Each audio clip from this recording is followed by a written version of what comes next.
Hello, everybody. How are you doing? It's Damon. This time, I will do a list. I want to do a booking. I will give you my top 20 SummerSlams of all time. I tried to basically rank all the SummerSlams, but first, it'd be too long. Two, I bet you a lot of you wouldn't watch it from beginning to end. Third, I don't have any inclination to talk about the crappiest SummerSlam. I could tell you which I felt was the crappiest. I feel like dead last would have been SummerSlam 95. Then it would have been SummerSlam 93. SummerSlam 2003 sucked due to Goldberg not winning the big one at the end. How about other SummerSlam? Usually, like SummerSlam 1000, where they mishandled the Nexus. SummerSlam 2011 is like one of the lowest rated, but at least you had Cena versus Punk and Christian versus Orton, which at least is on the is the least offensive of the bad SummerSlams, if I could say that. If it wasn't for the last two matches, it definitely would have been ranked higher in terms of a worst. It would have definitely ranked lower. Sorry, that list. Uh, what else? SummerSlam 2012 was such in the middle, but I forgot it already happened. SummerSlam 2015, I already did a rebooking video. I said was kind of mid. SummerSlam 2016 was a bit too much. SummerSlam 2018, actually 2017, I didn't like as much. Uh, so yeah, 19, okay, 20 is like for the context of the world was they did what they could, but wasn't that great to rewatch. 2021, I felt like not too many things happened that long-term consequences. 2022 was a meh affair, and especially if I think there was no title change. To me, at SummerSlam with no title change already meant to me it's a SummerSlam I probably won't rewatch. Uh, SummerSlam 2023, I only have one title change that was changed twice, and the rest of the show was pretty eh. The Tribal Comeback to me was kind of ass. Cody versus Lesnar was great in the sense of one of the Lesnar's great things last match. He has his shorts being torn apart. And yet, what? Yet the next year was Cody Rhodes versus boring Solo Sikoa, which is now is pretty entertaining. But when he tries to be so serious and try to be Roman Reigns, basically Timo version, that's not entertaining. Those are the SummerSlams I would not rate. So top 20. I'll start with number 20. Without further ado, I was SummerSlam 2013. Really good card, really good show. I mean, Kane versus Bray Wyatt was pretty fun. Uh, and great outcome there. Christian's Del Rio was good fun, but again, wrong outcome. I would have Rob Van Dam win the US title, was still a good match, the pre-show. I mean, what else? You had in that show, you had uh CM Punk versus Brock Lesnar, one of the matches of the night. If it wasn't for the main event, John Cena versus Daniel Bryan. It was shocking seeing Daniel Bryan win the title. It was also shocking seeing Randy Orton cash in his Money in the Bank match to immediately win the title back. I thought it's like something that angered us, but people will always say, a lot of fans will complain about an angle that get them angry, but this was the right kind of getting you angry because it really felt like you the fan against the WB, the corporate environment, and the corporate environment flipped you off. And WB stumbled into a great angle, but at first they want to continue their own way, their own path. But it's like if they only realize that, you know what, by doing so you create a big ego. They kind of did what the screw job did, except this one wasn't a shoot one, it was just a work one. But I really felt like long term, I was okay with him losing right away. I was okay with Triple H saying you overachieved, you shouldn't have been there. I was okay with explanations. I was just not okay from the booking from that angle from October to like March. The bad booking was there, but from August to October, September, October to the 2, 3 weeks before WrestleMania, those parts were great booking for Daniel Bryan. The rest, not as much. But still, it started Daniel Bryan to start from is he or is he not face to the top face for a while for WWE. Then when I put SummerSlam 2018, yeah, you're probably thinking, wow, that SummerSlam is kind of long, Damon. Why are you putting us there? Because a lot of things that were good or interesting happened in that show. To me, it's very important. Sure, that there was too many matches in the pre-show. I mean, Rusev and Lana versus Andrade and Zelina. It was a fun match, but it was too long. You had Cedric Alexander, I think, defending against Drew Gulak. Nothing happened. Alexander went with a roll up. You had B Team defeating FTR. Still kind of funny looking back that FB team won over FTR to keep the tag team titles. But yeah, Seth Rollins finally went back the IC title with Dolph Ziggler because he brought back Dean Ambrose. That was good. Uh, what other things that happened in that show that was of note, was important? You have the supposed to be the heel turn of Becky Lynch, but when she just turned from face to just super face when she was kind of screwed out of the women's title. And people talk about Sami Zayn's angle right now, or his current angle, and I'm surprised Jason Solomon never mentioned it. I wouldn't compare Sami Zayn to Bret Hart in 1997. I would compare Sami Zayn to Becky Lynch in 2018. I mean, the difference is Becky Lynch didn't act like a whiner. She actually took actions. But the same situation, it was screwed out. Basically, people tried to force her out of that spot, but she kept finding the obstacle. She kept finding a machine and ended up basically winning the women's title. She deserved that title match one-on-one because she kept winning, had a winning streak, won against Carmella, non-title match, where Charlotte decided, you know what, I'm coming back, and she was inserted kind of slapdash last minute, the last one or two SmackDowns to SummerSlam and won the title. And the fans resented not Charlotte, they resent the booking of, hey, the story did not need to implicate Charlotte. Let Charlotte have a rest. Let her have a well-earned vacation and come back fresher, challenge Becky Lynch, not to take her place. That's what happens, and I love the fact to do the basically what led up to it. Basically, it was Daniel Bryan-esque. Then you have Daniel Bryan. Speaking of Daniel Bryan versus The Miz was very good, and I like how Daniel Bryan was so selfless. He thought, you know what, I know I'm a better wrestler than The Miz, but I want to keep building The Miz. I want to make him a top threat. And WWE needs to remind himself, like, I don't expect Miz to become WWE champion or being top threat. I don't expect him to like tower over Roman Reigns or Femi or Cody Rhodes or CM Punk, but can you bring him back to US title contention and as a serious title contention? You have something in Miz that you won't get in many other wrestlers. I'm not saying he's unique. He's not basically once in a lifetime. No, but you don't see that often, that level of dedication and everything. In all aspect is what a pro wrestler could and perhaps should be. And you don't get that often. And I would say Kofi Kingston was as well, just as much as The Miz, before anybody got on my case there. And this is how you treat them. You don't, I don't know if it's TKO, but they don't reward loyalty. I know people can say, oh, you're entitled to a job forever and ever. Most in WWE, maybe not, but those two, yeah. Until they decide, say, you know what, I'm retiring. Until then, I said that you don't need to give him a world title or a main event every time, but they need to be on every WrestleMania fighting and have a good spot every time. Miz should be a WrestleMania fighting. Like a WrestleMania, you don't have to give him a 70-minute match, but you can have a 7-minute match at least. Anyway, I like the fact that match, SummerSlam 2018, Daniel Bryan took his mission to establish Miz as a serious threat, and he did, and he lost to Miz. And Daniel Bryan lost nothing of the old deal. He reinvented himself with the new Daniel Bryan stuff at the end of the year. So yeah, then you have Ronda Rousey win the women's title. But still something new. Trying to see what else happened in that card. Strowman destroying Kevin Owens. Strowman destroying, yeah. I didn't like that. As much as I love Strowman, everybody who knows me know I'm a big Braun Strowman fan.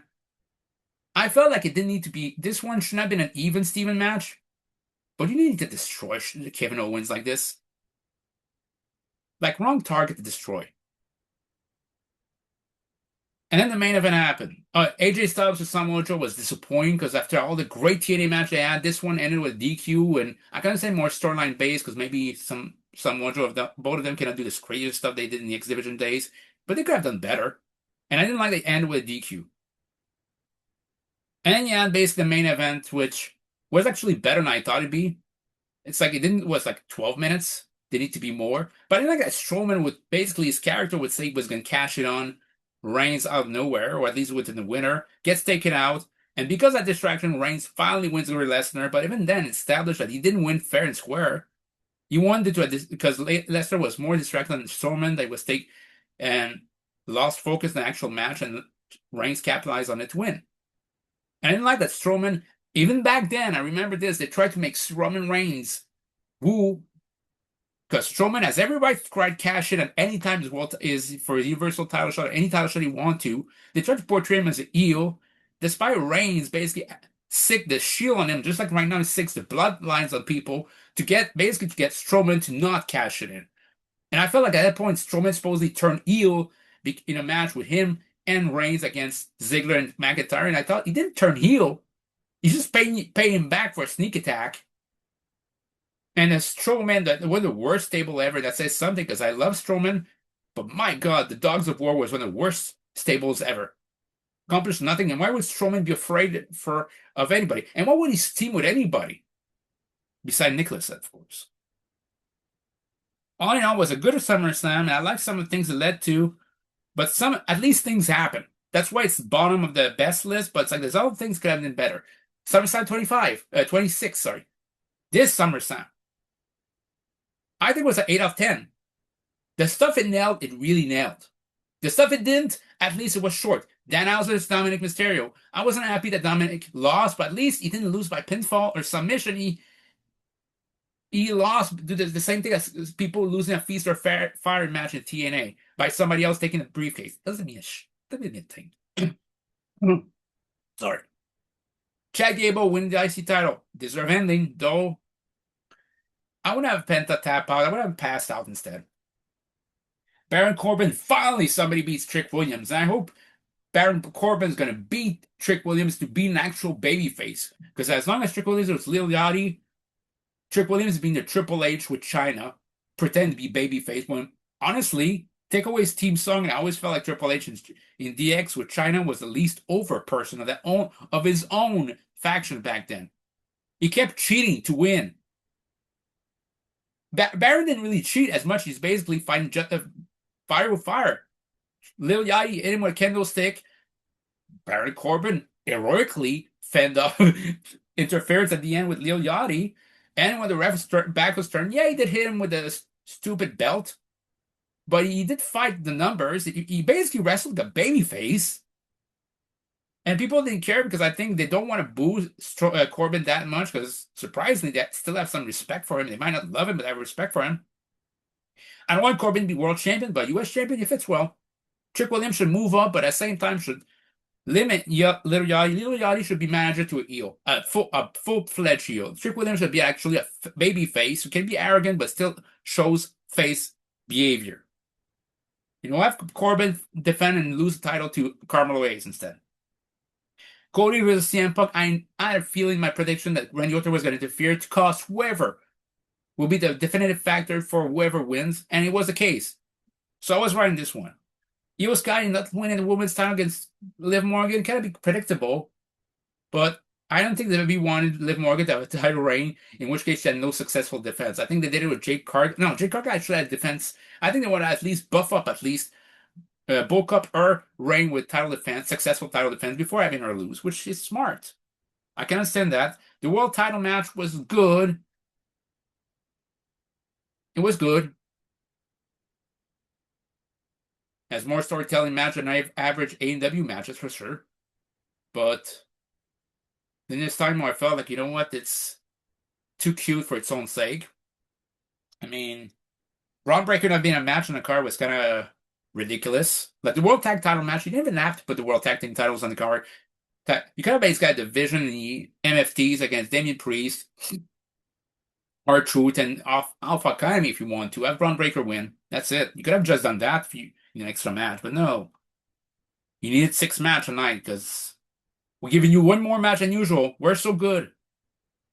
I was happy that Chelsea Green won the interim women's title, but I feel like it's going to be long reign. I think Shebay's going to lose it at the next show or pay-per-view to Jade Cargill and Nia Jax or Lash Legend, one of the 3.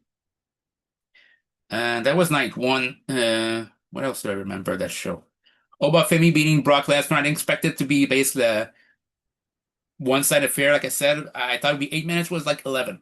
Good. It didn't need to be longer. Like it was. Did it need to sell? No. I'll be honest. Seth Rollins versus Roman Reigns didn't need to sell. Instead, should have been the end of the night of night 2. But Femi versus Brock Lesnar being the main event night 1 should have been the main event. But maybe without the cage.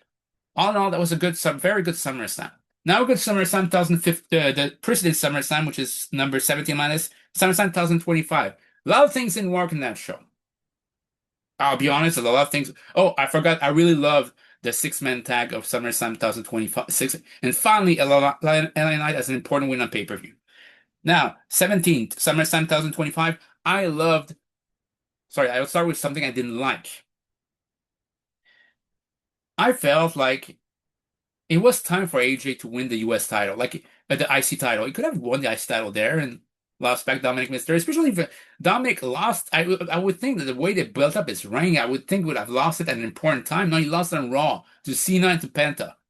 And that's great. I mean, you could have basically have him win three times the IC title. He wins against AJ, he loses it back next pay. He wins it at next pay-per-view. He loses it to Cena, wins it back at Survivor Series, and loses it to Penta. He could have easily done that. Like give one more singles title reign to Styles. They didn't do that. Was a waste of opportunity. Solo versus Solo versus Jacob was boring. Um, the World Tag Titles not being up for grabs at SummerSlam was ridiculous. Uh, no women's US title matches. The women's IC title match was very bad. So yeah. But all in all, the things I did like, the WWE title match with CM Punk, with Cody Rhodes and John Cena was what their WrestleMania match should have been. And supposedly the plan for Cena was to turn face at the end of the match. And I felt like that's kind of how it happened, just turn face the day before. So that's not really a big change. And yeah, there was this, the World Heavyweight title match in Gunther and CM Punk with Seth Rollins cashing at the end, which was good.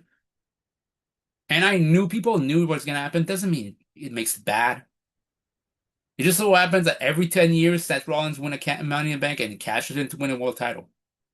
But even in the promo to this year's SummerSlam, they were saying that the only reason that Seth Rollins wins world titles by cashing in, no.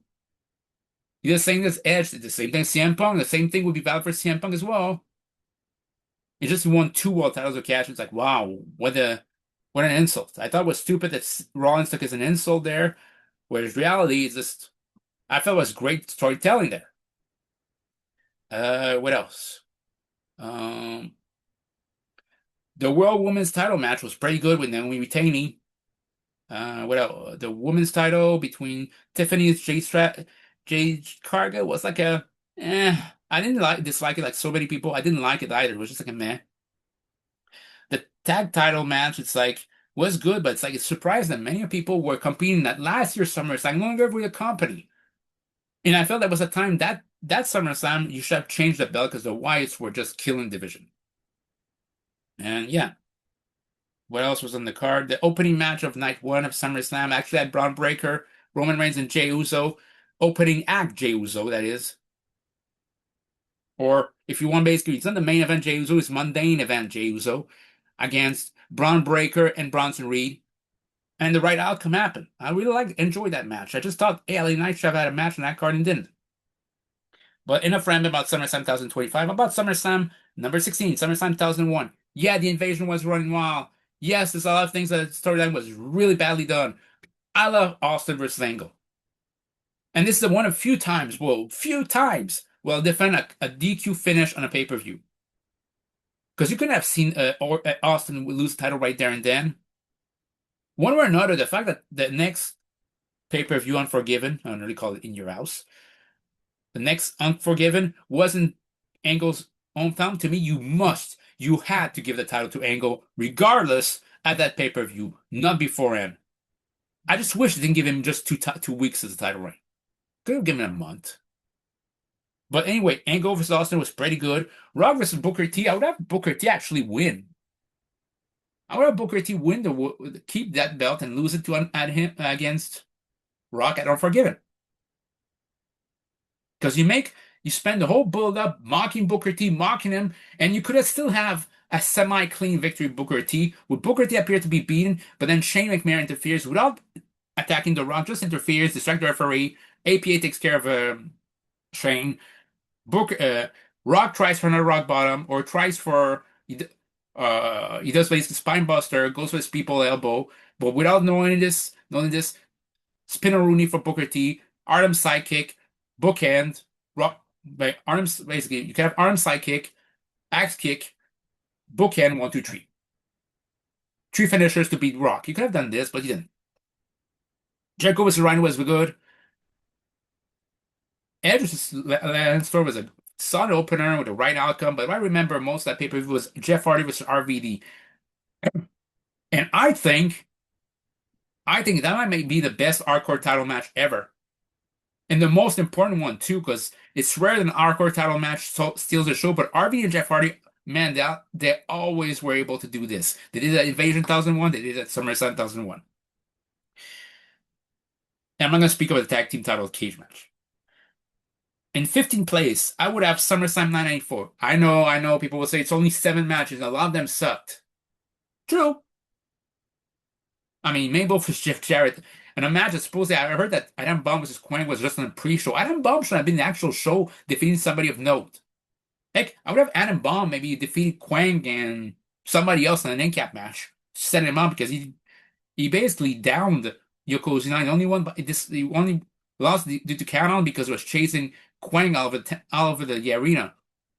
Yoko won, but he was out on the floor. It's like out on the mat. So why not? You could have pushed Adam Bomb with did more of a push. I didn't like the Edge Shrinkers, the Bam Bam Bigelow, and IRS was a World Tag Team title match until that event. At the event, you found out, oh, by the way, Diesel and Shawn won the tag team titles the day before SummerSlam, which I thought was like, this is so much politics I don't like. There's times of politics I could laugh about, but this, you could have waited like a week or two to win on the Action Zone or something. No, you did this, and that was such bullshit. I try not to curse, but this one was bullshit. And I love Shawn. I love Shawn. He's my favorite wrestler, but that was such bullshit. Plus, I would have preferred that Shawn Michaels' first World Tag Team title reign could have come at the end of the Rockers and not Shawn and Diesel, but whatever. And yeah, the Undertaker shouldn't have been the main event. It was more for a moment. But the things that work really worked. Because three match on that show really worked. Yes, the cage match, Bret Hart versus Owen Hart, Bret Hart versus Bret Hart for the WWE title. And by reading Bret Hart's autobiography, the way they planned it out, that Bret Hart was taking care of Owen, but Owen, you couldn't say that there's no carry job there. I hate when I hear carry job because it takes two to tango. Maybe one does more than the other, but there's no carry job. You know? It's like if you do a science, you do a school project. Okay, it's a carry job. Did the other person do nothing and just sign their name? No, they did their part. They did maybe the intro, the conclusion, you did the development there. Okay, they still did their part. It might not have been yours, but still something. Owen didn't get carried. Bret Hart knew how to pace a match to make it serious. Owen knew how to be athletic, and I thought it really worked well. And it was based on base. Nobody got pinned. I like that. I like that. Just like WrestleMania, it just came to one move, one small mistake that cost the loser of the match everything. Owen tried to be too cute and tried to basically, rather than escape, hit Bret Hart one more time with his head against the steel fence, the blue cage. But Bret ducked it, and Bret reversed it, and he hit Owen. Owen was tangled up in the cage, and Bret won. That's how you win by putting somebody over. And I think many people should take notes of Bret Hart's work. His work. So I love that match. But people mention so much that match they forget about other things. Razor versus Diesel was damn good. This is how you get an angle over. And again, you get somebody to win the title, but the loser actually looks more dominant than the winner. And he was knocked out to lose the title. That's how you knock out the heel. But the winner of the match still looks good. And the loser as well. Like, I love Razor Ramon's tights on that night. I don't know why he never wore them again. They were blue silver. I love that. And I love that Shawn was just as involved in the match without being a participant in the match. Razor's Diesel, sometimes plotting, sometimes this, but need to be. Diesel cannot. I felt like Kevin Nash even did planchas in the past, but he shouldn't do it every match. And I think today, if you're in today's age, it would basically be compelled to do more. And it's like, no, I like the fact he was more plotting as a heel, as he should be. Uses more as a size, it worked well as a big man. And there was uh, a story that basically can Razor do the Razor's Edge on Diesel. It never hit. It's like protecting your finish. And it's like Diesel, at one point, if it basically due to Shawn's interference, if Shawn kept interfering, Diesel was going to win. But this didn't happen because Shawn wanted to land the finishing blow because he couldn't win the feud with Razor. He wanted to be at least the one who was the catalyst for either the title change or title retain. He couldn't. His ego wanted to be the one reason why Razor lost. He didn't want Razor to win to lose just due to cleanly to Diesel. He wanted to lay the final insult on Razor, and ego, that ego basically issue cost not just himself but Diesel everything. That super kick, and by the way, it didn't take 7, it was 1, and Diesel was out after this, and Razor won. So Razor wasn't shown as a cheater. It's just, hey, backfire interference. I took advantage of this, and Shawn Michaels tried to interfere. Walter Payton basically made sure he didn't. I like that. Basically, this is how you should use a celebrity or a sports athlete, basically as to counter somebody else's interference. I love that match. But nobody mentioned the women's title match. Alundra Blaze versus Bull Nakano. That was some transcending stuff. Like the submission that Bull Nakano would do, you could see later on, I think it was like, you could see Rhea Ripley or Paige submissions. Like, damn good match. And it's not mentioned enough. Even Luger versus Tatanka. I like that match. I just hate how it finished with a simple roll up. Like, you gotta put somebody over. You can do it with more grace.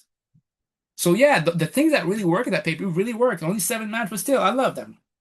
SummerSlam 14, SummerSlam 2014. IC title match, Miz versus Dolph Ziggler. I love Miz and Hollywood Miz. Hollywood Miz was so great with Sandow. I didn't think he needed to lose the title to Dolph Ziggler that match, but hey, you know what? You're getting back the next month. So fine. Paige versus AJ Lee. They had good chemistry together. Seth Rollins versus Dean Ambrose. Before it became unbearable, it worked. Cena being destroyed by Lesnar. Excellent. I mean, the things that work, I'm trying to see. Though Jericho's why was fine. Like already there, right there and there, there's a lot of things that work. I know Brie versus Stephanie was like an ego fest for Stephanie. Like Stephanie couldn't lose. I'm rolling my eyes right now. Rusev versus Swagger was good too. What else was unbearable in that show? Oh, not unbearable, but Reigns versus Orton was okay, I guess. But yeah, there was apart from Brie Steph, I didn't see anything really bad with that pay-per-view. Number 13, I'm subjective, and I know many people won't there. SummerSlam 1996. It started off with Savio Vega's Owen Hart for no reason. It's only 7 matches on the card. But let's be honest, I'm an Owen Hart mark, and he won, and I'm happy with this. So already there, suck it, people. The World Tag Title match to me, it's like maybe the Gun Arena was always like the Cleveland, Ohio Arena was always silent, but it's like it was basically embarrassing at times. Like I've seen that match on a live event. Smoking Guns versus Body Donuts versus Godwins versus New Rockers. It was always fun. It was fun in person. People were lively there. In this case, they weren't. Skip showed up with neck breaks. They already eliminated. It makes me wonder why you even bother putting them in tag team titles. You got to put Owen and Bulldog here there to win the tag team titles there. New Rockers were eliminated because I think Marty suffered an injury. I'm not sure if there or, but also Marty, Jannetty, and Stiglitz without knee pads just looks wrong. It looks job-ish. And then you have Smoking Guns with the Godwins. It's like Smoking Guns. Godwins never really had a break. They never won the tag titles and kept it for a while. And I felt like Smoking Guns winning again. They were the height of being unbearable.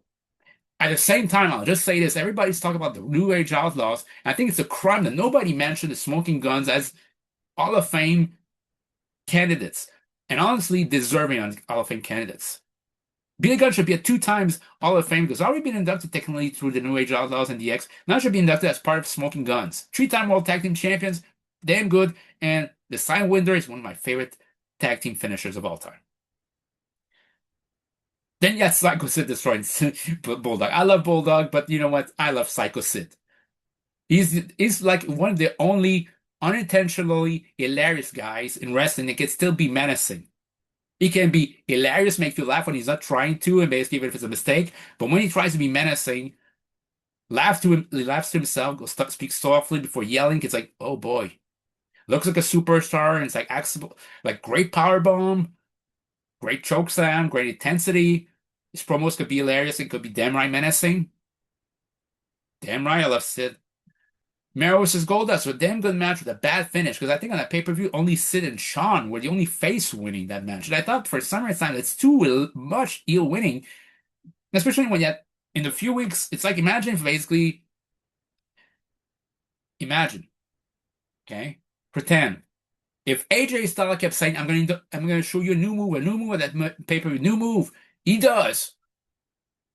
It's excellent. It'd be the springboard 450 or really the spinal tap, and the other person kicks out at two. Rather than just being the logical point of let's finish the match there.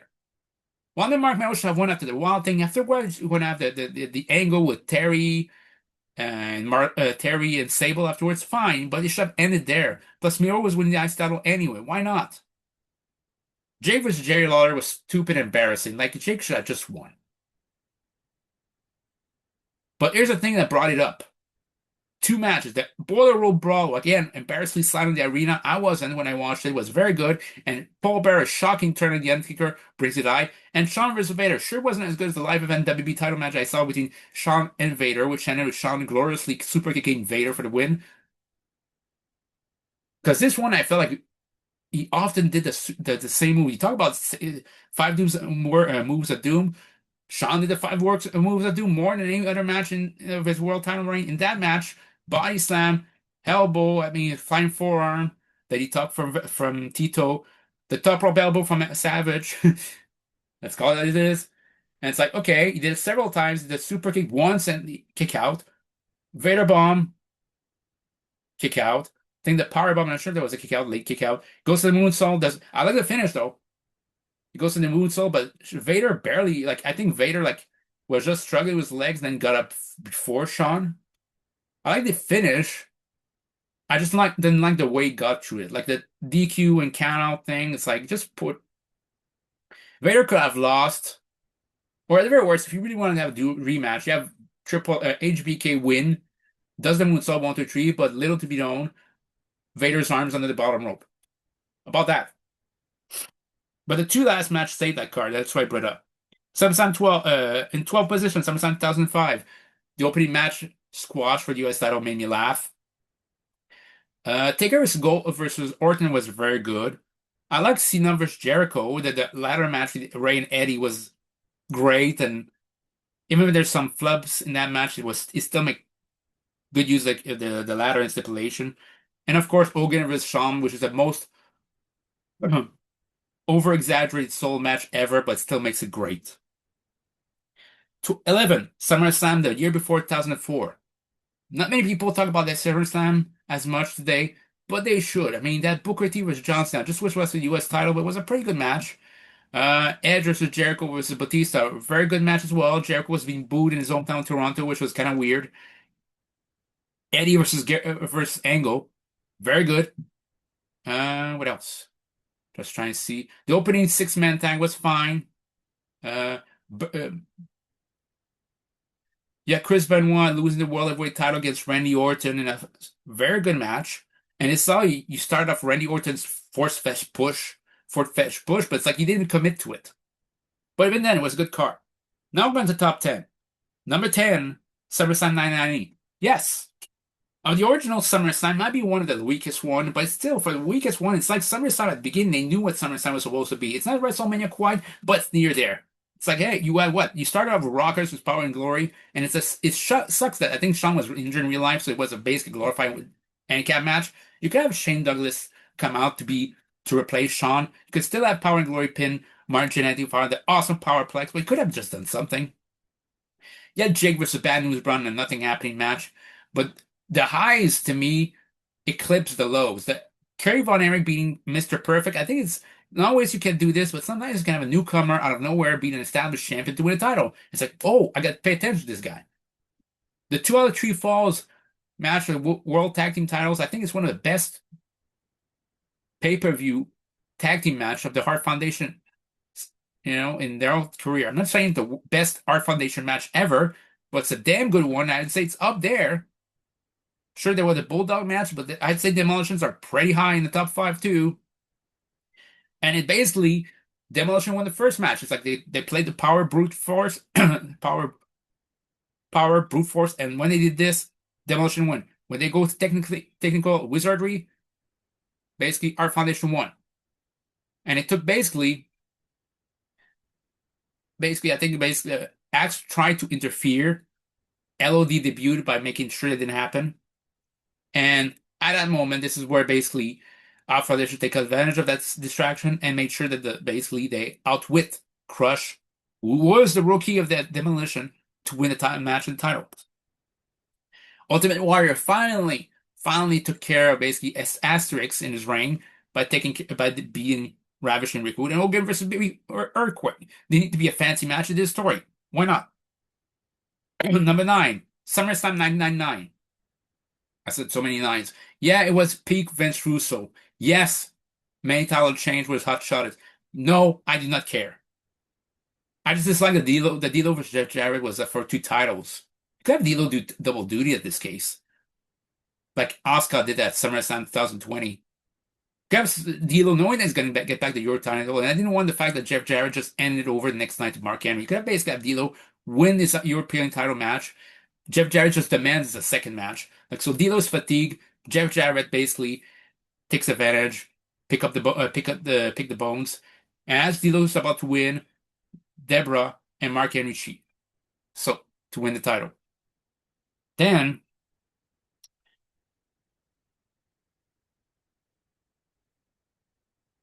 then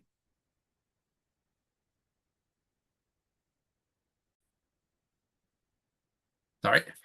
Like I said, basically D'Lo and Jeff Jarrett basically, like I said, I felt shove-handed with sorry, yeah. Like I said, 77,009 sorry, 999. I feel like the everything that worked in that show really worked. So Taz versus Shane worked. Ken Shamrock versus Steve Blackman worked.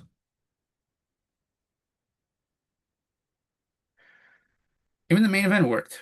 Just Rock versus Billy Gunn, I thought was a what the hell? Why is he booked like this? And hardcore title match also worked between Al Snow and Big Boss Man. So, speaking of Big Boss Man, SummerSlam 1988 is number 8 on my list. The original SummerSlam, the IC title squash worked. Hogan versus and Savage worked against the Mega Bucks worked. And the World Tag Title match between Art Foundation and Demolition, as well as Jake and Rude feud continuing. How about SummerSlam 2000's number 7 on my spot? The TLC match, the first TLC match worked. The other Rock versus Angle versus Triple H worked. Benoit versus Jericho 2 out of 3 falls was very good. And Steve Blackman winning over Shane McMahon. How about that? Then 6, you have SummerSlam 998. I love that SummerSlam. Austin versus Undertaker, I think both of them are underplaying how good that match was. I think it was very good. Of course, the standout of the show was the Ice Title match between Rock and Triple H in the ladder match. It was very good as well. Then you had the underrated European title match between Val Venis and D'Lo Brown. You have Edge and Sable versus Jacqueline Mero. That was very good. And you have Ken Shamrock versus Owen Hart. So number 5, it'd be SummerSlam 2002. I know it'd be number 1 for many people, but I think it's because it'd be number 1 because of the match that didn't work. To me, what worked it was Rey Mysterio versus Kurt Angle. Great opening, great opener. Might just be my favorite opener for SummerSlam ever. You have Edge versus Eddie Guerrero. It was very good. You also add Chris Benoit versus RVD, and yet Shawn Michaels versus Triple H, which I love all this. I love Lesnar basically started his ascension to WWE by winning the B title of The Rock for the very first time. Number 4 will be SummerSlam 89. I love that SummerSlam. Ultimate Warrior do a repeat of the year before winning the IC title in a great match with Ravish and Rick Rude. You have the Mega, or will become the Mega Maniacs versus Savage and Zeus was good. The opening Our Foundation of Brain Busters was good. There really should have been a World Tag Title match. And the 3 6-man tag match, 2 6-man tag match in that card. That said something. Were very good. And the number 3, the top 3, SummerSlam 997. I love this, the Heart and Soul tagline. You have the Undertaker versus Bret Hart with the stipulation if Bret Hart lost, he wouldn't basically be able to wrestle in the United States ever again. Shawn had to call the match, or if not, to basically be the same thing. And it led to Shawn inadvertently costing Undertaker the match and championship. Owen Hart versus Stone Cold Steve Austin. I like the storyline. I didn't like the ending, of course, because what could have happened there. Yeah. And Yeah, those are the two things, and Mankind's Triple H in the cage match. We know that 2, 3 years later we end up basically in its career-ending Hell in a Cell match. Number two, SummerSlam 991, Madison Square Garden. I love basically Brett versus Mr. Perfect. I love this. I love Virgil versus DiBiase. I even love Big Boss versus Mountie, especially the follow-up angle come out to it, and Hogan and Warrior against the Triangle of Fear with Sid as referee. So yeah. And number one will be SummerSlam 992. Just like the Royal Rumble 992 is the favorite of so many people, SummerSlam 992 is my favorite SummerSlam because guess what? There's a lot of things happening in that show. Yeah, the natural disasters being the Beverly Brothers. You also had Ultimate Warrior Randy Savage having a great suspenseful world title match, and you have Bret Hart versus Bulldog in the IC title match main event. What else can you ask for? Those are my favorite lists. Those are my list for our favorite SummerSlam. Let me know what you think in the comments down below. Catch you guys later. Peace.